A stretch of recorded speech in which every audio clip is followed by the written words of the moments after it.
bangun yang baru. Jangan hanya bisa menghancurkan, nggak bisa bangun. Ya, bisanya cuma merintik sesat, tapi kemudian kalau ditanya apa konsepnya menurut Anda? Oh itu sudah ada itu. Pokoknya.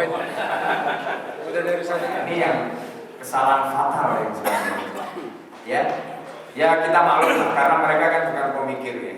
Itu bedanya antara Setaki dengan ulama-ulama mereka. Jadi Setaki ini mufakir, mujtahid, yang beliau itu sampai hal seperti itu memang punya rumusan. Itu bedanya pemikir dengan bukan pemikir. Ya. Nah, kalau Hasan Al-Banna itu kan orator, ya. Dia bukan pemikir. Jadi tidak punya konsep sebenarnya. Ya, tentang bagaimana sesuatu tadi begitu detail. Nah, ini termasuk yang lain juga seperti itu. Nah, itu tentang substansi masyarakat. Kemudian yang kedua, kalau kita bicara dalam konteks masyarakat itu, ya, cara pandang kita terhadap masyarakat tadi seperti apa? Kan digambarkan dalam pandangan Islam, ya. Jadi masyarakat itu adalah merupakan satu kesatuan, ya, yang dia tidak bisa dipisahkan antara individu dengan mereka. Di mana kemaksiatan, pelanggaran yang dilakukan oleh individu itu juga berdampak pada yang lain. Tidak sama dengan pandangan orang kapitalis terhadap masyarakat. Ketika mereka melihat masyarakat itu adalah kumpulan individu-individu, seolah-olah individu melakukan apa saja nggak ada pengaruhnya bagi yang lain. Ya. Atau berbeda dengan pandangan sosialis atau komunis, ya, yang menggambarkan masyarakat itu ibaratnya seperti, ya, kalau kita gambarkan di situ adalah seperti gigi, ya, dengan jadi kayak roda dengan giginya begitu. Nah, ini cara pandang yang berbeda sama sekali antara Islam dengan mereka. Itu dari satu sisi. Konteks persoalan tadi itu nanti terletak pada masalah dampak, ya, dan bagaimana konsekuensi yang harus kita pikul dalam konteks perubahan masyarakat. Dalam pandangan Islam, ya, karena pandangan masyarakat seperti itu, ini nanti berdampak dalam konsep ekonomi. Coba kita lihat di dalam kitab Muqaddimah di dalam Iqtisad. Kenapa Islam itu tidak hanya sekedar melihat persoalan ekonomi, barang dan jasa, itu hanya didasarkan kepada apa yang dikatakan won atau utility value, memiliki nilai guna saja. Ya. Jadi kalau sesuatu itu, katakanlah misalnya ini disebut sebagai barang ekonomi, bisa dijual, diproduksi dan dikonsumsi karena dia memiliki utility value, nilai. Ya. Nah, kemudian ada pertanyaan, apa bedanya ini dengan Grab? Grab dijual, ini dijual, air dijual, atau minuman keras dijual, ini dijual, apa bedanya? Dalam pandangan kapitalis tidak ada bedanya. Dua-duanya memiliki utility value, nilai guna. Kenapa dua-duanya dikatakan memiliki nilai guna? Karena mereka punya cara pandang. Nilai guna itu ada kalau masih ada yang menginginkan. Ya, masih ada won. Ada orang yang menginginkan, ada rohbah dalam bahasa Arab. Nah, ini berbeda dengan Islam. Islam itu memandang persoalan tadi tidak hanya semata-mata karena faktor utility value, nilai guna, tetapi dilihat apakah dia berpengaruh pada masyarakat atau tidak. Jadi karena itu termasuk perkara itu menjadi alasan ketika khamr itu haram dan kemudian dia punya dampak. Ya, khamr itu kan sama dengan khimar, ya. Apa artinya? Yughatti. Jadi kalau khamr itu yughatti akal, menutup akal. Kalau khimar itu yughatti ras, menutup kepala. Sama-sama menutup. Jadi khamr itu dikatakan khamr karena dia merusak akal. Jadi bayangkan kalau khamr diproduksi, dikonsumsi dan didistribusi dengan masyarakat, dia merusak masyarakat. Tapi bagi orang kapitalis, dia tidak melihat itu kan, karena individu, pandangan masyarakatnya individualis. Jadi bagi dia selama orang menginginkan terserah, gitu. Kalau Islam tidak begitu. Karena begitu dia dikonsumsi, diproduksi, didistribusi, itu berarti kerusakan bukan hanya milik satu orang tapi banyak orang. Dampaknya itu akan dirasakan semuanya. Nah, itu yang saya katakan tadi, beda cara pandangnya Islam dengan kapitalis dalam memandang masyarakat. Itu juga berdampak pada pandangan mereka terhadap barang yang diproduksi, barang yang dikonsumsi, termasuk cara pandang dalam bagaimana melindungi dan mengurus masyarakat. Nah, ini perbedaan yang sangat menonjol dalam konteks tadi. Nah, di situ maka ketika Islam memandang masyarakat itu bukan hanya sekedar kumpulan individu, tetapi mereka adalah satu kesatuan, di mana adanya individu dengan yang lain tadi saling terkait dan mempengaruhi. Maka banyak contoh dalam hadis ya digambarkan ya, bagaimana seperti dalam hadis tentang mathalul qaim ala hududillah itu ya. Jadi perumpamaan orang yang menjalankan hukum Allah itu diumpamakan seperti orang yang di atas perahu, kemudian mereka mengundi untuk mendapatkan air, ada yang di atas, ada yang di bawah. Ya kan, itu kan perumpamaan yang clear sekali menggambarkan bagaimana masyarakat yang digambarkan oleh Nabi sebagai satu kesatuan tadi.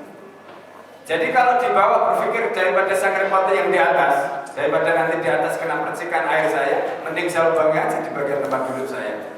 Begitu dilubangi dan orang lain membiarkan, maka yang lain pun akan tenggelam. Itulah konteks bagaimana kemungkaran dalam pandangan Islam dan dampaknya bagi yang lain. Makanya Nabi mengatakan, wattaqu fitnatan la tusibanna alladziina dzalamu minkum khassah. Kamu harus takut dengan fitnah yang tidak hanya menimpa orang yang zalim, orang yang melakukan saja, tapi juga orang-orang yang lain yang tidak ikut melakukan, dia akan kena getahnya. Sebab itu kalau orang itu berdakwah, meskipun mungkin ya itu pahit, ada konsekuensi, tapi sesungguhnya itu menyelamatkan banyak orang. Sebaliknya ketika orang itu diam tidak mau berdakwah, sekalipun tanpa aman, tapi sesungguhnya dia membiarkan kebinasaan yang terjadi pada orang lain. Makanya Nabi mengatakan, ya kan? Jadi kalau sampai ada orang membiarkan kemungkaran terjadi, maka kemungkaran itu akan menimpa pada yang lain. Ya, walladzi nafsi Muhammad biyadihi, kata Rasulullah, la ta'muruna bil ma'ruf wa la tanhauna 'anil munkar aw la yushikanna Allah ayam asa 'alaikum iqaban min indi fatad'unahu fala yustajab lakum. Hadis riwayat Abu Dawud. Demi Muhammad yang jiwanya dalam genggaman Allah, la ta'muruna bil ma'ruf, kalian harus menyampaikan, memerintahkan pada kema'rufan, wa la tanhauna 'anil munkar, dan kalian harus mencegah kemungkaran. Aw la yushikanna Allah ayam asa 'alaikum iqaban min indi. Kalau tidak kalian melakukan itu, tunggulah Allah akan menjatuhkan iqab dari sisinya. Fatad'unahu, kemudian kalian berdoa kepada Allah, fala yustajab lakum, doa kalian tidak akan pernah didengar Allah. Itu yang terjadi. Kalau kita lihat di Indonesia ya, saya sering cerita. Coba lihat kiai-kiai di Jawa Timur sering kali melakukan istighosah, nggak mempan istighosahnya.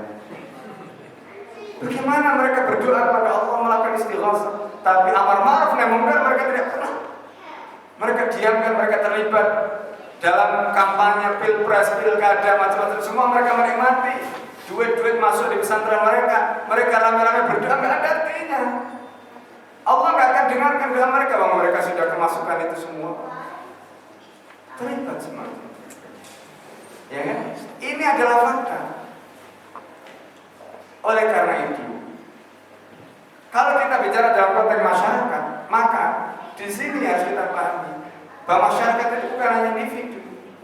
Nah, pada konteks itulah kesalahan PKS atau Ikhwan atau Tarbiyah dalam hal ini ketika mereka melihat perubahan masyarakat itu dengan individu-individu tadi. Jadi seolah-olah kalau individunya baik maka kemudian semuanya menjadi baik.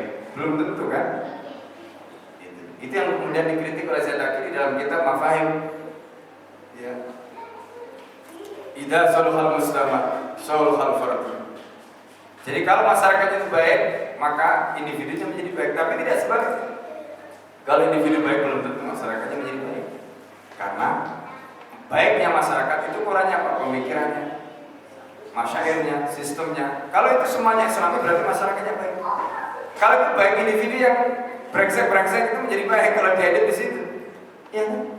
Tapi kalau masyarakat seperti ini, orang baik-baik ketika dia hidup dalam lingkungan culture seperti tadi, maka yang soleh-soleh itu, ya makanya menjadi dia baik. Dan itulah yang terjadi sekarang.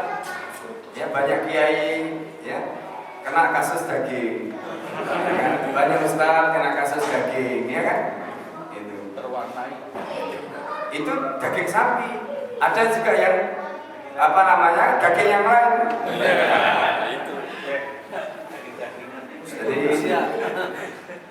Jadi itu ramai di Indonesia ya, jadi pulauan. Ustaz rupanya juga suka selain daging sapi. Jadi sampai di internet itu ada gambar mahal mana daging sapi dengan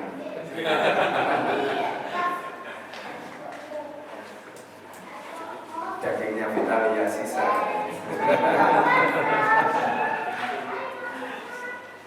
Ya jadi gitulah ya gambarannya. Itu kesalahan yang sangat fatal dalam melihat masyarakat. Nah, dari situ maka kita bisa memahami, ya kan? Kalau masyarakat substansi seperti tadi, kemudian bagaimana cara pandang terhadap masyarakat itu juga berpengaruh dalam kaitannya dengan perubahan, termasuk konsekuensi yang kita lakukan dalam rangka melakukan itu, yaitu amar ma'ruf dan munkar. Itu justru karena kita memandang masyarakat itu sebagai satu kesatuan yang tidak terpisah. Nah, makanya Rasulullah SAW mengatakan, unsur apakah zaliman aw mazluman? Tolonglah saudara. Apakah saudara itu yang zalim ataukah yang dizalimi? Kemudian para sahabat bertanya, ya Rasulullah, ya, kalau menolong orang yang dizalimi kami sudah tahu, lalu bagaimana menolong orang yang zalim? Ya. Kemudian Rasulullah mengatakan, cegahlah dia dari melakukan kemungkaran. Itulah cara kita menolong dia melakukan kezaliman. Jadi begitu luar biasanya ajaran Islam. Ya. Makanya waktu saya datang ke MNC TV, ya waktu kita audiensi diterima oleh mereka, kita sampaikan karena mereka panitia visual, kita sampaikan. Jadi kita datang ini karena kecintaan kita. Ya karena kecintaan kita. Karena kita ingat hadis Nabi yang unsur hak Allah pada mazlum. Jadi kalau kita membiarkan Anda melakukan kezaliman, justru karena kita tidak cinta. Jadi kalau kita berdakwah mencegah orang lain melakukan kezaliman itu karena cinta kita. Jadi jangan salah paham. Oleh karena itu kalau kita berdakwah kita juga jangan inferior, ya kan? Mendakwai orang lain untuk menyelamatkan orang lain bukan inferior. Ini penting logika ini. Ya. Jadi kalau kita mau mendakwai orang lain, menyelamatkan orang lain, apa yang ada di dalam kepala kita itu pertama yang harus kita tanamkan, kita ingin menyelamatkan. Dan orang yang harus kita dakwah itu kita sampaikan, ya fulan, wahai fulan, saya ini justru karena menyayangi Anda, saya ingin menyelamatkan Anda. Mau nggak Anda saya selamatkan? Pasti dia akan bilang mau, ya kan? Nah, karena Anda ingin saya selamatkan, dengarkan nasihat saya. Jadi Rasulullah ketika menasihati Mu'adz bin Jabal begitu, ya Mu'adz ini uhibbuka, wahai Mu'adz aku mencintai. Ya, kenapa aku setiap selesai sholat tidak dzikir dulu wahai Mu'adz? Begitu selesai sholat langsung. Kenapa kamu tidak membaca tasbih subhanallah 33 kali, membaca tahmid 33 kali, membaca takbir 33 kali? Cara Rasulullah mengingatkan Mu'adz dengan dimulai dari ini uhibbuka ya Mu'adz. Coba di situ, ya. Nah ini yang harus kita tanamkan kepada para sahabat supaya mereka ketika berdakwah itu tidak punya perasaan inferior, takut, ya. Dan bagaimana tinggal kita mengkomunikasikan apa yang kita inginkan dari kepada mereka kan? Begitu. Nah itu yang kita harus pahami. Nah kemudian yang kedua, setelah kita memahami masyarakat, kita harus memahami apa yang digunakan untuk memimpin masyarakat. Nah disitulah nanti, karena yang dipakai untuk memimpin masyarakat itu adalah pemikiran, ya kan? Maka apa dipakai oleh Islam untuk memimpin mereka? Nah disitu kita bicara soal robito, soal ikatan, ya kan? Soal robito, soal ikatan. Nah karena itu materi ini juga menjelaskan tentang robito kan, ikatan-ikatan tadi. Nah robito itu ada berapa? Robito itu ada 4 kan, ada robito qaumiyah, ada robito watoniyah, ada robito maslahiyah, kemudian ada robito ruhiyah bila nidam, dan ada robito mabda'iyah, 5 ya. Ada 5 robito. Nah, dari kelima ikatan itu, mana di antara ikatan-ikatan tadi yang layak untuk memimpin umat, menyatukan umat, mengikat mereka? Robito qaumiyah jelas tidak layak, robito watoniyah jelas tidak layak. Kalau robito ini lahir dari gharizatul baqa yang sangat sempit, muncul karena mereka menghadapi ancaman atau tekanan dari luar ya. Dan kalau itu sudah aman, tidak ada ancaman, maka tidak akan bangkit mereka untuk melakukan apa-apa. Coba lihatlah, ada satu diskusi ya, saya mungkin kemarin pernah cerita tentang perdebatan antara mobil nasional dengan mobil murah. Saya ceritakan waktu itu. Jadi yang saya bilang, mobil nasional itu komponennya 80% dari asing, sedangkan mobil murah ini sebagian besar ya 60%-nya dari dalam misalnya.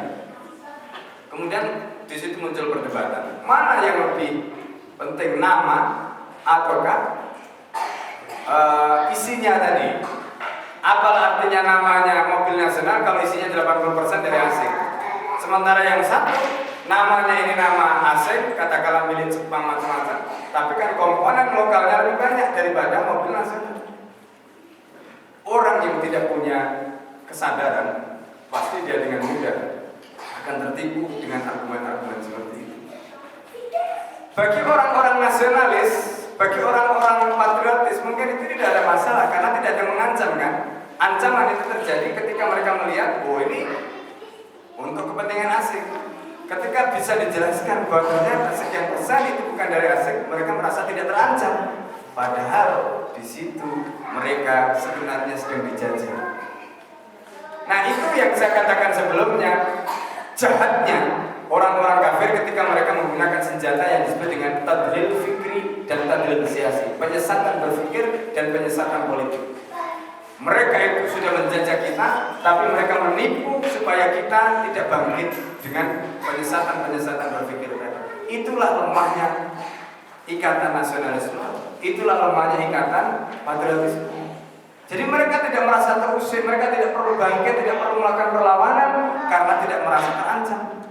Kenapa tidak merasa terancam? Karena pinternya orang kafir menciptakan terminologi atau menutupi kedok mereka itu dengan berbagai macam istilah. Akhirnya kemudian gak terasa, tahu-tahu kekayaan alamnya habis. Iya kan? Coba lihat seperti kasus Freeport itu. Kalau kita lihat foto dari udaranya, ya kan? Bagaimana gunung yang dulu tinggi menjulang itu bukan hanya dia rata dengan tanah, tapi sampai cekung dari atas sampai ke bawah itu gambar mobil terbesar itu sampai seperti mungkin lalat atau semut, mas, titik. Saking dalamnya. Coba bayangkan, kekayaan alamnya keruh begitu rupa, tapi rakyatnya diam. Bahkan kemudian tentara yang seharusnya menjaga kedaulatan negara, mereka juga ikut menikmati di situ. Jadi di situ lemahnya patriotisme, di situlah lemahnya nasionalisme. Ya, karena mereka tidak merasa terancam. Karena itu ikatan ini adalah ikatan yang rapuh, tidak bisa dipakai untuk mengikat masyarakat. Kemudian yang ketiga adalah ikatan maslahat. Ikatan maslahat itu mereka terikat karena punya kepentingan yang sama. Ketika kepentingannya tidak sama, maka bubar. Itulah mengapa banyak terjadi putu loncat di dalam politik pragmatis. Ya, saya tidak tahu di sini, tapi di Indonesia kita bisa melihat banyak tokoh-tokoh politik pindah dari satu partai ke partai yang lain. Kenapa mereka bisa seperti itu jadi putu loncat? Karena tadi ada maslahat, ikatannya maslahat. Kalau di partai ini dia nggak dapat maslahat, pindah, ya kan? Pindah. Nah, begitulah yang terjadi.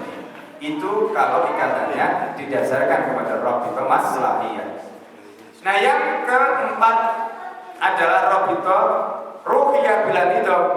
Bagaimana ikatan spiritual tapi tidak ada sistem. Ikatan itu dibangun pada kesamaan kepentingan atau kebutuhan spiritual.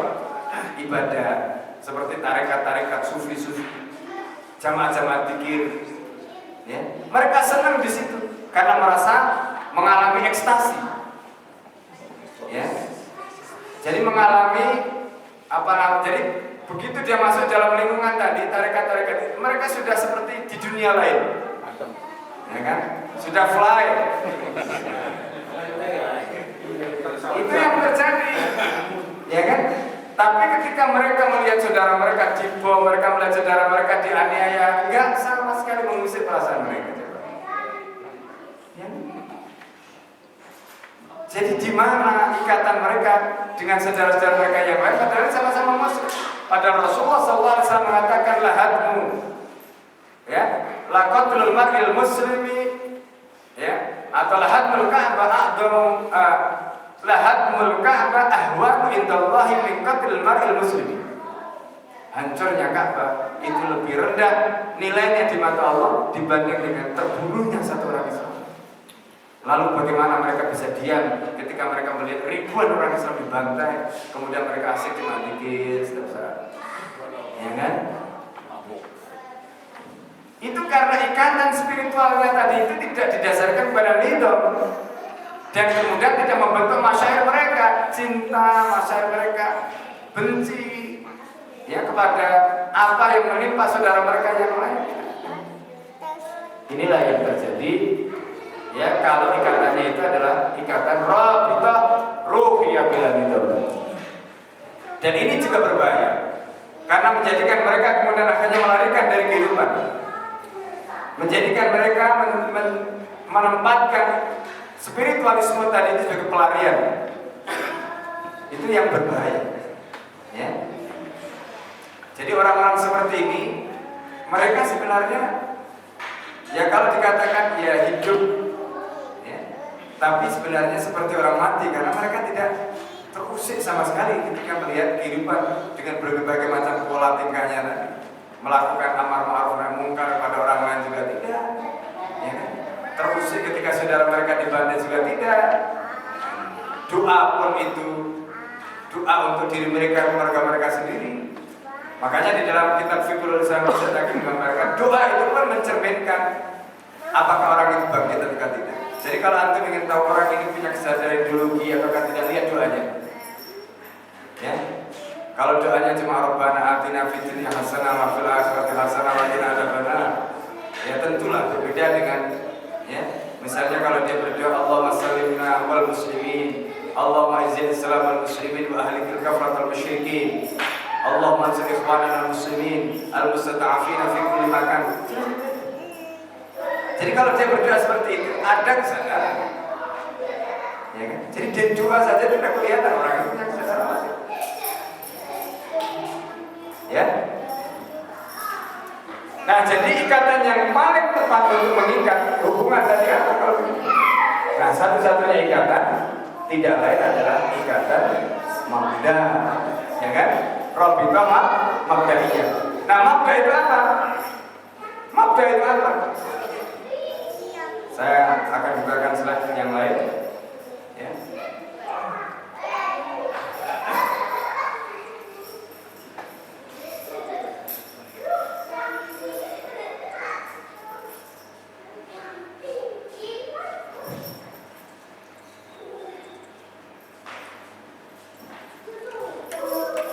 Nah, mabda itu adalah ideologi, ya, dan dia adalah merupakan al-fikrul asasi, pemikiran paling mendasar.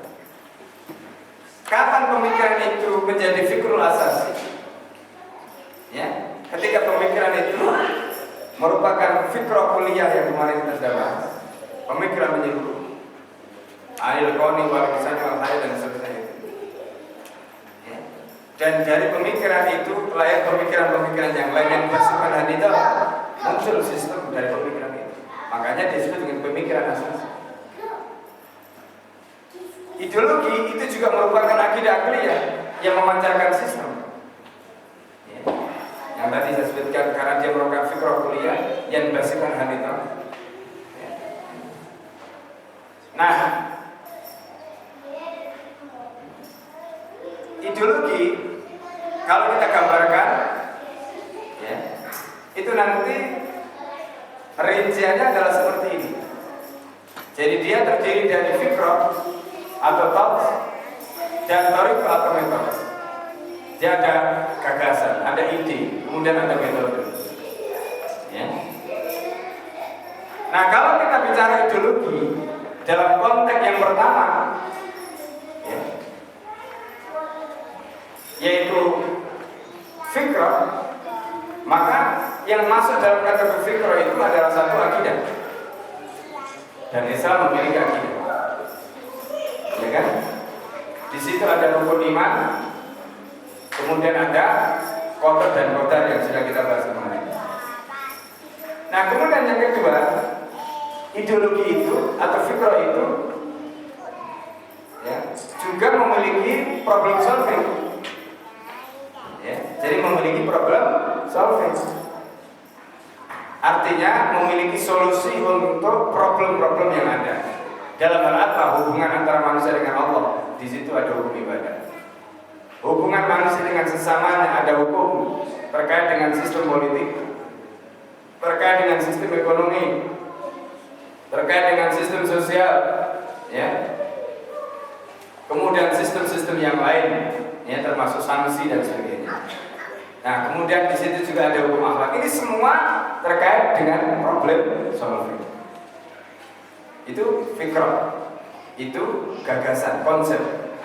Islam punya itu. Tetapi Islam itu bukan hanya fikrah, supaya dia bisa diterapkan. Kalau Islam itu hanya berisi fikrah, dia tidak akan bisa diapa-apakan. Karena itu membutuhkan metode. Oleh karena itu ada juga hukum Islam tentang metode. Metode untuk apa? Menerapkan fikrah tadi. Metode untuk apa? Untuk mempertahankan fikrah tadi. Metode untuk apa? Menyebarkan fikrah tadi. Nah, satu kesatuan antara fikrah dan thariqah tadi, itulah yang kemudian disebut dengan mabda. Jadi mabda bukan hanya fikrah saja, tetapi di dalamnya juga ada thariqah. Mabda bukan hanya akidah saja, tetapi di dalamnya juga ada sistem. Nah, metode untuk menerapkan Islam dalam hal ini tidak ada lain kecuali negara. Oleh karena itu Hizb mengatakan tujuan Hizb itu apa? Istinafil hayal Islamiyah antoriqi iqamatil khilafah. Jadi khilafah itu bukan tujuan tetapi metode. Gitu. Jadi kalau kita ditanya, apakah Anda bertujuan untuk mendirikan khilafah? Tidak. Khilafah bukan tujuan. Tujuan kita adalah mewujudkan, mengembalikan masyarakat, ya, kehidupan Islam dengan jalan menegakkan khilafah. Karena tanpa khilafah tidak akan mungkin ada penerapan atau ada kehidupan Islam. Oleh karena itu, adanya khilafah itu menjadi metode untuk mewujudkan masyarakat, untuk mewujudkan kehidupan Islam. Adanya khilafah tapi tidak bisa mewujudkan kehidupan Islam tidak ada artinya. Ya, itu yang seperti sekarang banyak diklaim orang bilang kita sudah punya khilafah. Apa artinya khilafah? Cuma nama saja. Ya. Ternyata mereka tidak bisa mewujudkan kehidupan Islam, tidak bisa mewujudkan masyarakat Islam. Jadi itu hanya nama doang. Ya kan? Demikian juga nanti kalau ada khilafah, tapi kemudian khilafah itu tidak menerapkan dakwah keluar, juga tidak ada artinya. Karenanya tidak boleh berhenti. Nah, karena itu adanya khilafah itu menjadi metode untuk menerapkan Islam, menjadi metode untuk mengemban Islam keluar, termasuk metode untuk mempertahankan Islam. Jadi kalau ada yang macam-macam tentang Islam, ada yang jaga. Gitu. Itu yang dikatakan oleh Imam Al-Ghazali. Imam Al-Ghazali kan mengatakan ad-din usul wa sultan harisun. Agama itu dasar, kekuasaan atau negara atau khilafah itu penjaga. Malah usahahu, kalau kehidupan itu tidak ada dasarnya, tidak ada pondasinya, kehidupan itu akan mahdum, akan runtuh. Wa mal harisalahu, kalau ada Islam dijadikan pondasi tapi tidak ada yang menjaga, maka Islam itu akan hilang. Ya kan? Itu kata Imam Al-Ghazali. Dan itu tepat sekali. Jadi Islam itu harus dijadikan pondasi. Tapi kalau Islam dijadikan pondasi tidak dijaga, runtuh dia, hilang dia. Ya kan?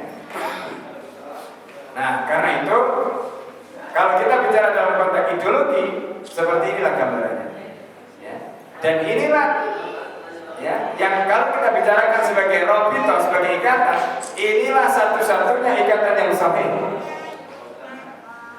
satu-satunya ikatan yang benar, yang harus dijadikan ikatan oleh orang Islam ketika mereka mengikat hubungan di dalam masyarakat tadi. Jika ikatannya tidak seperti ini, maka ikatan tadi pasti akan rapuh. Ya, maka ikatannya itu pasti akan rapuh dan tidak akan kuat untuk mewujudkan apa disebut dengan tadi qiyadah fikriyah tadi. Karena seperti yang saya sampaikan di awal tadi, qiyadah fikriyah, kepemimpinan berpikir itu hanya akan terwujud kalau Islam itu diemban oleh negara, diterapkan oleh negara, dijaga oleh negara, dan kemudian dia disebarkan ke seluruh dunia. Pada saat itulah Islam betul-betul menjadi qiyadah fikriyah. Nah, tapi untuk sampai ke sana dibutuhkan negara yang diikat oleh ikatan ideologi. Dibutuhkan masyarakat yang diikat oleh ikatan ideologi. Tanpa masyarakat diikat oleh ikatan ideologi, tanpa negara dibangun berdasarkan ideologi, tidak akan mungkin ada qiyadah fikriyah. Ya, atau Islam tidak akan mungkin menjadi qiyadah fikriyah sampai ke seluruh dunia, tidak akan mungkin. Nah, itulah yang kemudian dibuktikan dalam sejarah. Bagaimana Islam kemudian menjadi qiyadah fikriyah di seluruh dunia. Ya kan? Oleh karena itu, pembahasan tentang qiyadah fikriyah ini selain membahas tadi, membahas substansi ideologi, membahas masyarakat, kemudian terakhir ya nanti dibahas tentang bagaimana apakah Islam ini pernah diterapkan ataukah tidak. Ya, dan ternyata Islam pernah diterapkan dan Islam kemudian pernah menjadi qiyadah fikriyah. Ya. Nah, bukti-bukti penerapan Islam itu bisa kita lihat sampai hari ini masih ada. Bagaimana tentang sistem politiknya itu bisa kita lihat di dalam kitab-kitab yang ada di masa lalu. Kemudian bagaimana